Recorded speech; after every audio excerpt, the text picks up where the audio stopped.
नमस्कार. रामकृष्ण हरी. धन्यवाद. माता बहिणींनो, व्हिडिओ बघा जा. मी पण चांगला व्हिडिओ करते बघा. मी आता काय नाही, एक गोष्ट सांगणार आहे. एक पांढरा कावळा आणि एक काळा कावळा, दोन्ही मैत्रिणी असतात. आणि त्यांना एकीनं पांढऱ्या कावळीनं अंडे दिलेले असते, 3 अंडे. आणि दुसरी काळी कावळी नसती ना, तर तिला घर बनवायचा लय कंटाळ येतं या.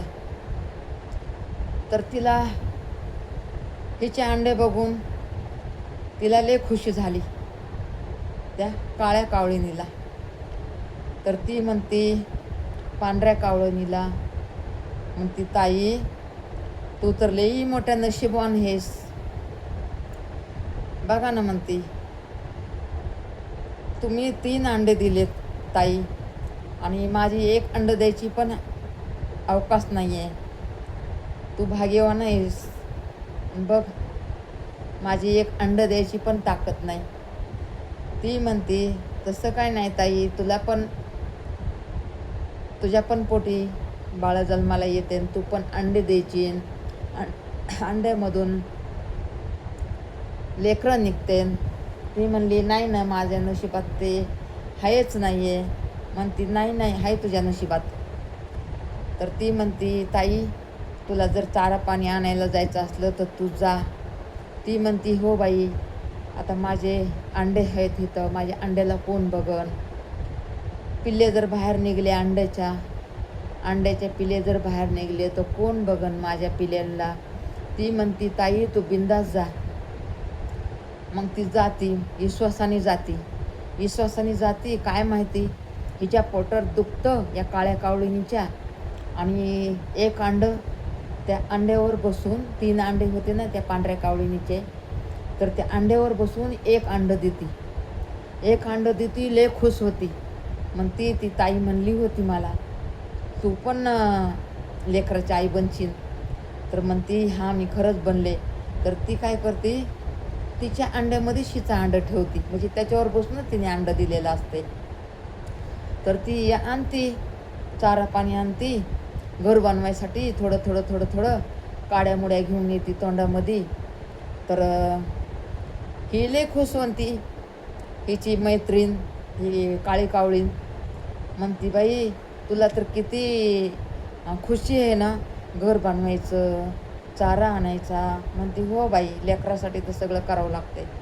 माणूस झालं ना, जनावर झालं ना, पक्षी झालं, तरी आपल्या लेकरासाठी आपल्यालाच करावं लागते. ती म्हणली हो मी लय आळसी आहे. काळी कावळी म्हणते मी लय आळसी आहे. म्हणते आळस नाही करायचा. आळस कसा कुटुंबाचा वैरी असतं. म्हणती हो ताई तुझं बरोबर आहे. तर मग ती येते, ते काड्यामुड्या घेऊन येते घर बनवायला. तर म्हणती बाई इथं तर माझे 3च अंडे होते, आणि 1 अंडं कुठून आलं अजून, इथं तर 4 अंडे आहेत. ती म्हणती तुझं भाग्य मोठं आहे. काळी कावळीन त्या पांढऱ्या कावळीनं म्हणती तुझं भाग्य मोठं आहे. म्हणती कसा काय चमत्कार झाला. ह्या काळ्या कावळीला वाटतंय की हिला काहीतरी म्हणून आपलं पटवू. पर तिच्या मनात होतं की हिनेच अंड ह्याच्यावर दिलं आहे. बरं म्हणली, ती काय नाही म्हणली, गप्प बसली. का तर तिला माहिती होतं हिला घर बनवायचं लय कंटाळ येते. पिल्ले काढायचे म्हणलं तर आपल्याला काडीमुडीचं घर पाहिजे. तर मग असू दे म्हणली, नाही का, मनात ठेवलं तिने. तर पहिलं निघलं पांढरं पिल्लू. तर ती म्हणते हो बाई ही माझंच आहे, ही पांढरी कावळीन म्हणते. आणि दुसरं पिल्लू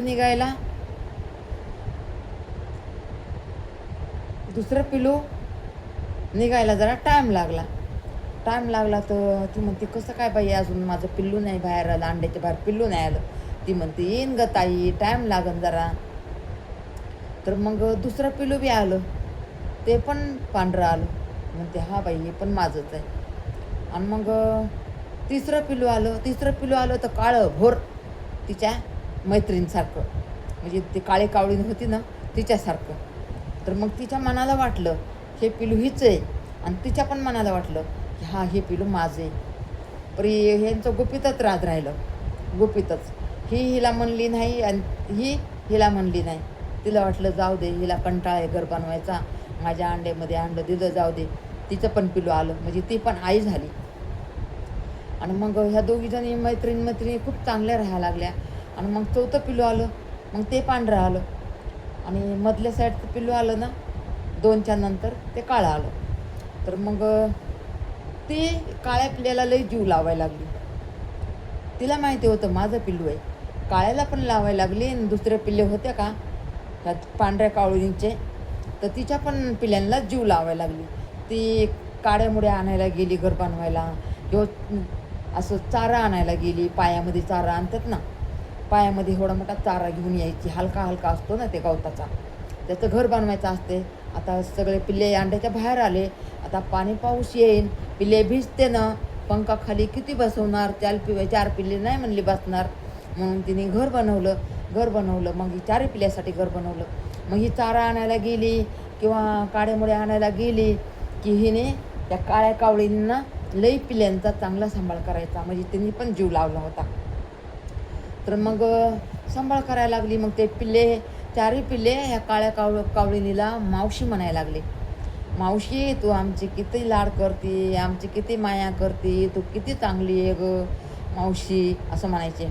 आणि तू मावशी, मग कसं काय तू काळ्या पिल्ल्याला कसं काय जीव लावते ग जास्त. तर ती म्हणती, अगं तुम्हाला बी लावते, मी सगळ्यांनाच लावते. मी अशी नाही आहे की काळ्या पिल्ल्याला जीव लावते. तुला वाटतं का, तुम्हाला वाटतं का बाळांनो की ते पिल्लू माझं हे नाही. तुमच्याच आईचे 4 लेकरं, पण मी 4 लेकरांना मी जीव लावते का, तर माझ्याच ताईचे लेकरं आहेत म्हणून मी जीव लावते. बरं म्हणली बाई, ठीक आहे. तर मग ते एक दिवस लई जिद्द करून बसलं काळं पिलू.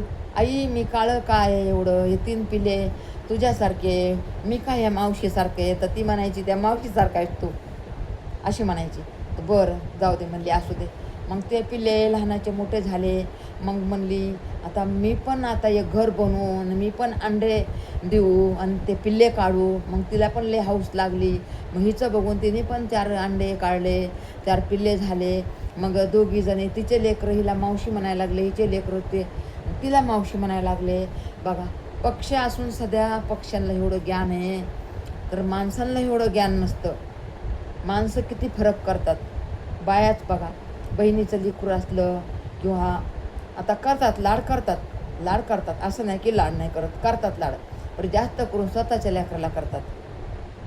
असं दाखवून दिलंय की बघा, पक्षी असून ते एवढे प्रेमाने राहतात, आणि माणसं असून आपण एवढं प्रेम देत नाहीत एक दुसऱ्याला, असं दाखवलं पक्ष्याचं पण, नाही का. आणि असंच बघा, एक हे होतं, एक वाघ होता आणि वाघाची एक बहीण होती. ही दुसरी गोष्ट आहे बघा, ती नाही आहे, ती संपली. ही दुसरी गोष्ट आहे. आणि वाघाची म्हणजे बहीण भावंडं होते एका रानामध्ये डोंगरामध्ये. तर एक गाय होती. तर ते गायीला एका वाघाने, म्हणजे त्या गायच्या पोटात बाळ होतं, आणि बाळ पोटात असताना ते जन्म द्यायचा होता, बाळाला जन्म द्यायचा होता. तर ती जन्म देत होती आणि जन्म दिला तर तिकडून वाघ आणि हे बघत होती, त्या वाघाची बहीण.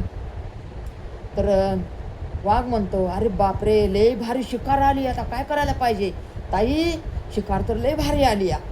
तर ते म्हणते, अरे बाबा, ती गाय जन्म देणार आहे बाळाला, असं पाप करू नको. तुला भूक लागली ना, तू तिकडं काय पण खा, पण या गायला खाऊ नकोस, का तर जन्म द्यायली या, हे लय मोठं पाप आहे, हे पाप तू करू नकोस. एक तर आपण असं माणसांना खातो, कोणत्या पण असं पक्ष्यांना खातो, असं हरण असतं ना, हरणाला पण खातो, आणि गायला नको खातो, का तर ती बाळाला जन्म द्यायली. ते म्हणतो, मला नको सांगू ताई, मला लय भूक लागली या, आणि मी नाही ऐकणार, मला त्या गायला खायचं आहे. गायला पण खाणार आणि तिच्या बाळाला पण खाणार. तर ती म्हणते हात जोडते, पाया पडते, हे पाप नको करू. पहिलंच आपल्याच्यानी लय पाप झालेलं आहे. लय माणसाला खाल्ले, लय पक्षाला खाल्ले आपण हरणं खाल्ले, सस्य खाल्ले, असं काय पण खाल्लं, माणसं खाल्ले. परी आता ह्या गाईला खाऊ नकोस, तेवढं पाप करू नकोस. ते म्हणला ताई तू जागेवर बस, नाही तर इथून तू निघ. तुला भूक लागली का तर ये माझ्याबरोबर भोजन कर, मी गायला मारतो, मग ते आपण दोघं खाऊ. म्हणली नाही, तुला खायचं तर तू खाऊच नकोस, तसं तर म्हणले तू खाऊ नको, चल म्हणली इथं थांबू नकोस म्हणली, हे पापाचा गाडा तुझा लय भरलाय. तर मग ते नाही ऐकत जन्म देते, बाळाला जन्म देते आणि तोवर इकडे हे खाऊन टाकतो, वाघ खाऊन टाकतो त्या गाईला. तर मग ती चंडाळा कसा आहेस रे तू, नाही सोडलं त्या लेकराच्या आईला, तू सोडलंच नाही, ते लेकरू कसं जागणार. म्हणली तू खाल्लंस ना, तू खा, जा तुझं तू भोग, तुझ्यामध्ये मी सामील होणार नाही आहे. पर म्हणली मी हे लेकराला नक्कीच वाचवणार आहे. मग ते खाल्ला आणि ते झोपला. 2 दिवस आराम. आता एवढी मोठी गाय खाऊन झोपला. तर मग हिने काय केलं, ते लेकरू उचललं, त्याला लुसलं पुसलं आणि म्हणली बाळा, म्हणली चल माझं पण तिकडं लेकरू आहे, चल म्हणली माझ्या लेकराच्या तिकडं. आणि मग त्याला असं सरकत तिकडं रानामध्ये घेऊन गेली त्याच्या लेकराकडं. तर तिचे होते 2 लेकरं होते. ते लेकरं बसले होते, आई कशी आहे ना, उशीर झाला, दूध प्यायचे. तर मग हे हळूहळू वडत आणि त्या वाघणीच्या घरात घेऊन गेली. तर म्हणली हे बघा बाळायनो, हे पण तुमचं भावंडच आहे, तर मग ते म्हणलं हां आई, हे पण आमचं भावंड आहे का. पर ते तर गाय आहे, हे कसं आमचं भावंड. तर म्हणली मी माझं लेकरू मानले ह्याला. तर मग ते तुमचं कोण झालं, तुमचं भाऊ झाला ना. म्हणते हो आई, खरं आहे म्हणले. मग त्या लेकराला दूध पाजायचं आणि ह्या पण गायला दूध पाजायचं, इकडून तिकडून चाटायचं जिभीनं आणि त्याला दूध पाजायचं. बघा जसे तिचे लेकरं 2 तसे हे गाईचं लेकरू, असं तिने 3 लेकरं पाळले. पण तिथून पुढं म्हणली मी गाई पक्षी मी खाणारच नाही आहे, मी तिकडं काही बी खाईन, झाडपाला खाईन म्हणली. पण मी हे पाप नाही म्हणले करणार आता. आणि मग तिथून त्या भावाच्या तावडीतून, म्हणजे तिचा भाऊ वाघ होता ना, वाघाच्या तावडीतून लांब निघून गेली, दुसऱ्या डोंगराला निघून गेली. मग भावाला कळलं की त्या गायच्या लेकराला बचवण्यासाठी माझी बहीण गेली, म्हणून शिनी ते लय हुडकायचा, पण इथे भेटलीच नाही. तिला माहिती होतं हे येणार चंडाळ आणि हे माझ्या गायच्या लेकराला खाणार, आणि मी तर हे लेकरू मानले. तर मग हुडकायचा मला त्या गायच्या पिल्यालाच खायचं, माझी बहीण कुठे घेऊन गेली, सारखं दुसऱ्या वाघांना विचारायचं. पण दुसऱ्या वाघाने काय त्याला सांगितलंच नाही. दुसऱ्या वाघांना शपथ घातली होती, म्हणून ते दुसऱ्या वाघाने सांगितलंच नाही. मग दुसरीकडे गेली तर दुसरे पक्ष घाबरायले ना, वाघीण आली आता आम्हाला खाईन. पण हिच्याकडं कसं काय गायचं वासरू आहे. तर सगळ्या पक्ष्यांना म्हणली बघा, माकडं असतात, हरणं असतात, सस्य असतात, काय बी असतात. आता डोंगर म्हणल्याच्या नंतर तिथं 12 पक्षी असतं, म्हणजे किती पण पक्षी असतं. तर मग म्हणली हरणांना, सश्यांना, कोल्ह्यांना म्हणली मला बघून पळू नका. गाई म्हशी सगळं होतं. मला हिला बघितलं की लागले पळायला, आम्हाला खायला आली म्हणली कुठंही पळू नका, माझ्यापासून तुम्हाला काही खतरा नाही, तुम्ही माझे दोस्त मित्र आहेत, बहीण भाऊ आहेत. तर मग सगळे एक झाले, गाय झाली, म्हैस झाली, बकऱ्या झालं, हरण झालं, कुत्रं झालं, मांजर झालं, ससं झालं, कासव झालं, मासे झाले, सगळं एक दुसऱ्याचे दोस्त झाले. कुणाचे, या वाघणीचे. बघा वाघणीनं दूध पाजून त्या वासराला मोठं केलं. बघा असं असते माणसाची कहाणी. म्हणजे बघा वाघ असो शिव असो त्यांना जाणकारी आहे एवढे मोठे पक्षी असतात त्यांना जाणकारी आहे, कुत्र्या मांजरांना जाणकारी आहे, पण माणसाला नाही हो जाणकारी. माणूस जन्म एवढं बैमान आहे ना, हे मनुष्य जन्म थोडा बैमान आहे ना. 9 महिने आईच्या पोटामध्ये राहिलेला असतंय. हात जोडून देवा मला ह्या नरककुंडाच्या बाहेर काढ, तर मी धर्तीवर जाऊन लई पुण्य कमवीन, मायबापाची सेवा करन, देवाची सेवा करन. अहो जन्माल्याच बाळ जन्माल्या बैमान होतंय. बैमान कसं होतंय, जन्मलं की हे बघा धरतीची ऊब लागली आणि आईच्या हाताची ऊब लागली की तिथंच ते लेकरू बैमान होतंय. मोठं झाल्यावर तर सोडा हो, पण तिथंच लेकरू बैमान होतंय. ते लेकरू जन्मलं की कसं करतंय, टेहा टेहा टेहा टेहा, पर ते टेहा टेहा टेहा टेहा नाही करत. ते टेहा टेहा टेहा टेहा नाही करत. ते कसं म्हणतंय, कवा कवा कवा कवा कवा कवा कवा कवा, ते असं म्हणतंय कवा कवा कवा.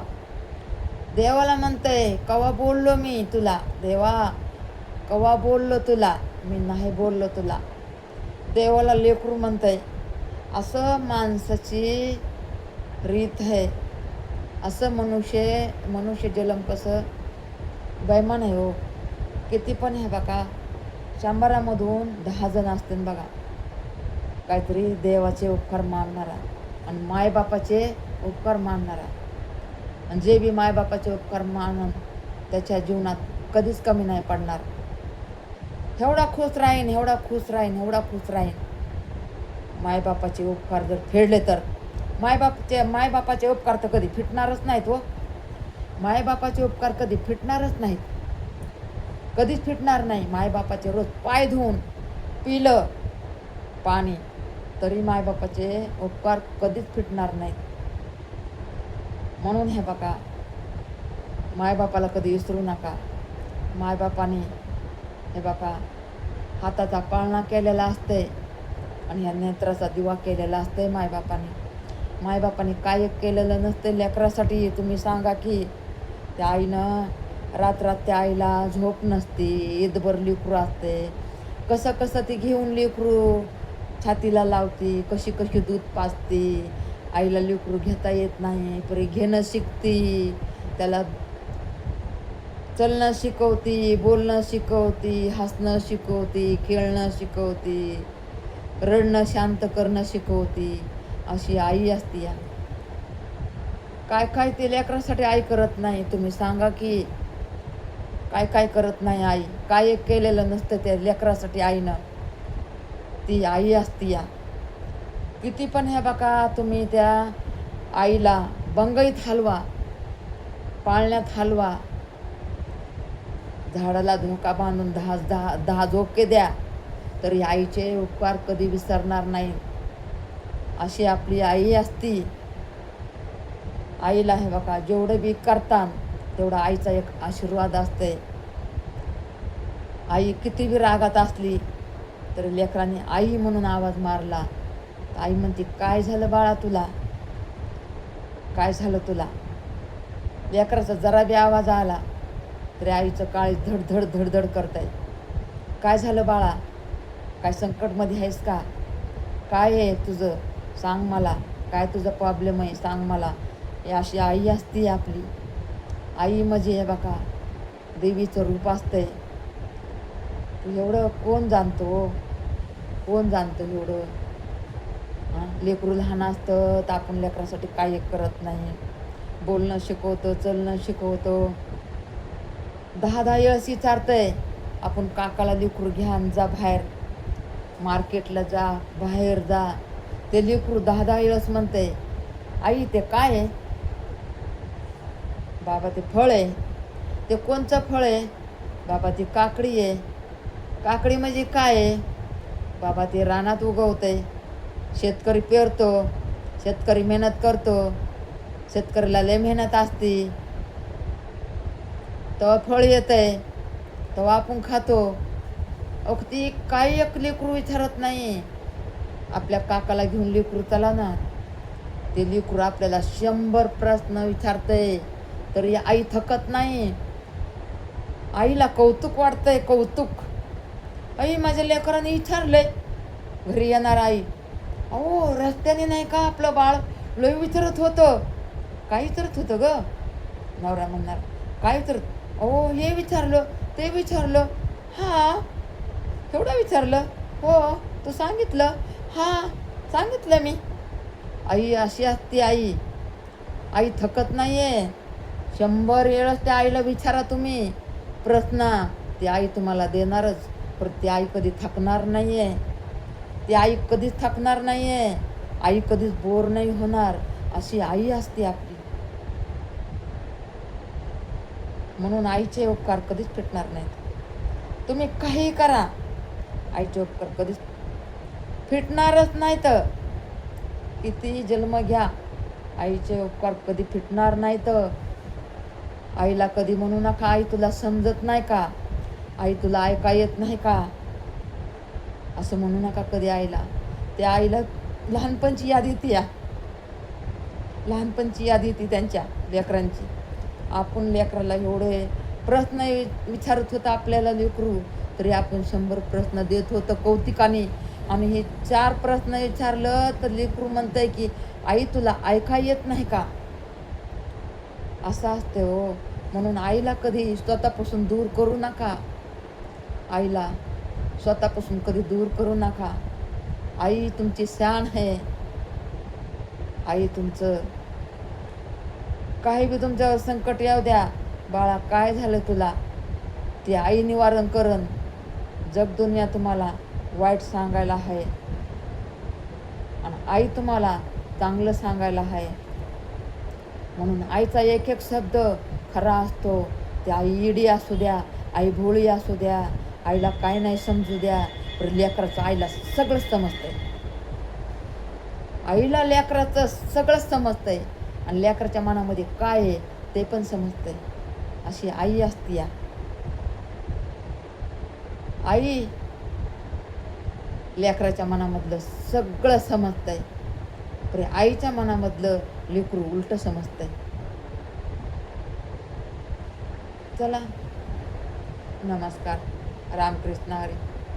उशीर झालेला असते तरी पण मी येडव काढायला बसले. दिवसा पण जमत नाही.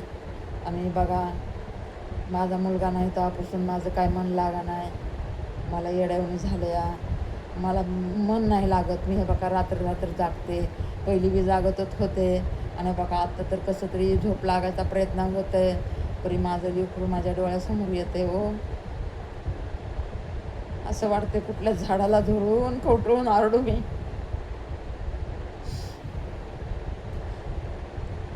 माझी अवस्था लई बेकार आहे. तुम्हाला काय सांगायचं आहे. मला इडो पण बघून वाटत नाही. मला माझं मन लागत नाही.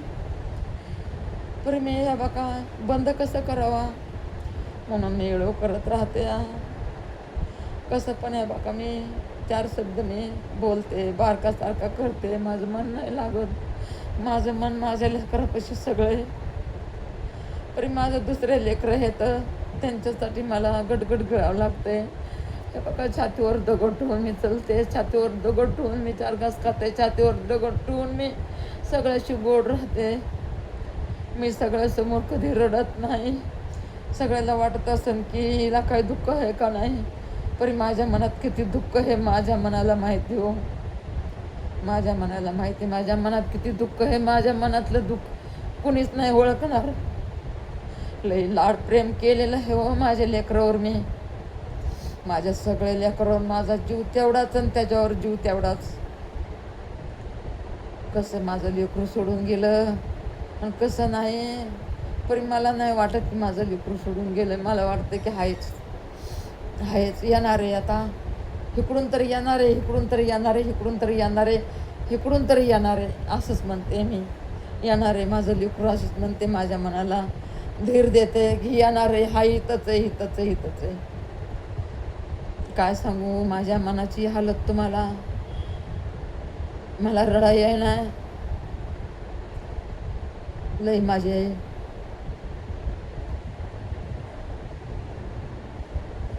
बेकार आले माझे, लय बेकार आले. पण मी कुणाला सांगणार, कुणाला बोलणार? हे बघा, कुणाला मी बोलत नाही, कुणाला सांगत नाही. याद माझ्या मनामधली जिंदगीत जाणार नाही. जिंदगीभर माझा जसा होता तसाच राहणार आहे.